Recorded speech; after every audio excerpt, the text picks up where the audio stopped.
Hi, it's Terry Ryder from hotspotting.com today, bringing you my regular weekly feature at this time, the war on misinformation. Now, there are many reasons why mainstream media foist misinformation rather than good quality information on you, me, as real estate consumers. They tend to generalize, they tend to sensationalize, and usually they have a preference to emphasizing the negative rather than the positive. So if price data comes out that's very negative, it's more likely to get publicity and prominently in major newspapers and other major mainstream media outlets than if the data is positive. So we have the situation where the figures quoted for Melbourne in terms of what's happening with their prices is the one that's the most negative. There's 5 major sources that have recently published data on what's happening, generally speaking, with Melbourne prices. One of them is very negative. The others are all a lot more moderate, in one case quite positive, but they're all ignored. And the figure that media constantly publishes is the one that's most negative. So those are all reasons why we end up with a great seething mass of misinformation in our major newspapers and other mainstream media outlets about what's happening in property markets. But here's another reason that I'd like to present today, and that is that mainstream media tends to seek expert analysis from non-experts. And specifically, I'm referring to their tendency to almost exclusively go to economists for analysis of real estate markets. Now, I'm not sure how they decided that that's the right thing to do or a good thing to do, because it's absolutely the wrong thing to do. Economists are not real estate experts as a general statement. They are not real estate specialists. They might turn their attention to the real estate market, as they tend to refer to it, from time to time, but they're certainly not at the coalface of the residential property industry, researching it day by day, hands-on, and fully understanding what's going on. I've yet to meet a person described as an economist who actually understands how real estate markets work. They're the worst generalizers that we see in media.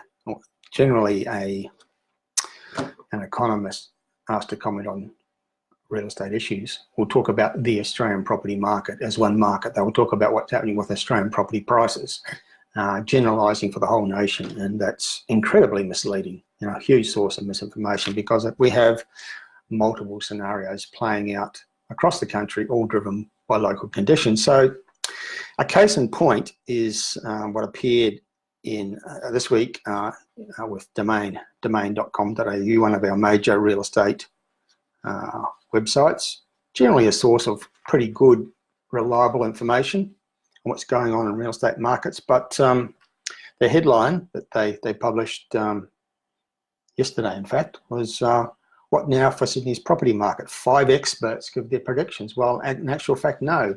None of the people they presented were experts on the Sydney property market. They were all economists. We've got an Ernst & Young, a chief economist. We've got BIS Oxford Economics Managing Director, also an economist. We've got the Commonwealth Bank Senior Economist. We have got the National Australia Bank Senior Economist. And we've got the Housing Industry Association Principal Economist.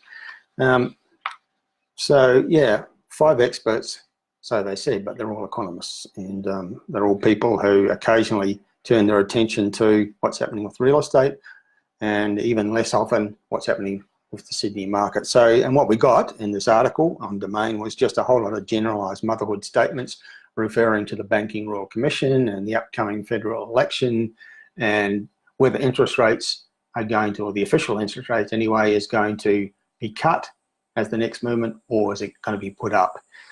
Which in the minds of economists are all very relevant things.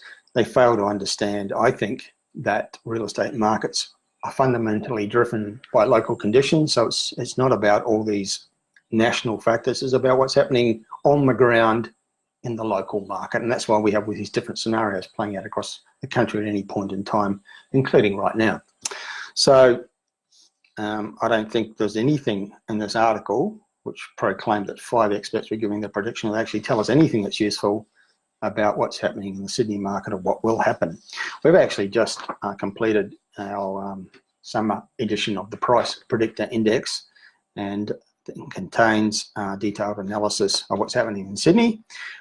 We've done what we always do with the Price Predictor Index. Every 3 months, we've done a suburb by suburb analysis of what's going on to establish the trends. And what it shows, as it always does, is that there's different scenarios playing out across major markets like Sydney. We don't have one Sydney market. I mean, there's over 700 suburbs in the Sydney metropolitan area, and they're as diverse as Bondi versus Penrith, or Manly Beach versus Campbelltown, way down the far south. How do you compare these markets? How do you lump them all into one melting pot and spit out one number that says this is what's happening with prices? And so that's what the research firms like CoreLogic do, and it's very misleading because it fails to recognise the different scenarios that are playing out in different parts of the Sydney metropolitan area. So with our suburb by suburb analysis, we found a small number of suburbs where demand is still rising, much larger number where sales activity has plateaued off below the peak, others where they've just been consistent for quite a long time. Then we found some markets that were in decline quite demonstrably, and there were 16 suburbs that we nominated or ranked as danger markets because sales activity has fallen off a lot, prices are falling considerably, and vacancies are high and rising in those areas. So all these different scenarios playing out. We found the same thing when we examined suburb by suburb what's happening with prices. We found quite a number of suburbs where prices are still rising by at least 5% in the last 12 months. A larger number where prices are still rising, but somewhere between 1% and 5%, and an even bigger number where prices have decreased by 5% or more. But it's not clear-cut across the board. So what this analysis tells us, there's still plenty of markets across Sydney where prices are still rising. They do tend to be the cheaper areas, the ones where the first-home buyers are active. And that's a factor in the market at the moment. First-home buyers have been particularly active, more active than at any time in the last 6 or 7 years. And that's helping to keep prices solid in some parts of the Sydney metropolitan area. There's a tendency to believe that it's the top end that's down a lot, but while there are a number of suburbs where median prices are above 2 million, where median prices have dropped a lot, there are also others where prices are still rising according to the CoreLogic figures. But I think one of the most significant trends that we identified with our suburb by suburb analysis, I haven't seen any other research outlet, or certainly no economist, because they don't dig that deep.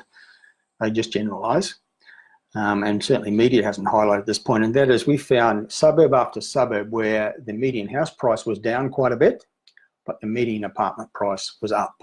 So house prices down and apartment prices up in the same suburb. Now, why would that be? Well, I think it's all about affordability. While economists, the sorts of people that Domain quoted as experts, but they're not, tend to generalise and talk about the level of interest rates and the impact of the Banking Royal Commission, we think it's far more to do with what's happening at a local economic level and at a local market level, particularly simple supply and demand factors. I think Sydney actually peaked in terms of sales activity 2015. It was steadily but gradually winding down since then. It wasn't until 2017, towards the end of 2017, it started to show up in the price data, and then more demonstrably so in 2018. But it was very much, I think, that the market got to the point where the pent-up demand was satisfied, investors had bought and done well, and then buyers at all levels were starting to react to the level of prices. It became an affordability issue at all levels of the market. And so now what we're seeing with many suburbs where house prices, median prices are falling, but median prices for apartments are rising, is that the market is reacting to affordability, and apartments obviously are a lot more affordable in any given location than houses are. So that's a trend that's happening in Sydney, and there's no reason to believe that's not going to continue. So that's our expectation for Sydney, that it's currently falling. It will still fall a bit more sometime, perhaps from the middle of this year to the end of this year. We're going to see it bottom out, but we're going to see pockets where demand is still good and prices are still solid, and some of these apartment markets are going to be some of those places. Okay, that's it for now. Terry Ryder from hotspotting.com.au signing off. I'll do another edition of my War on Misinformation at the same time next week. Talk to you then. Bye for now.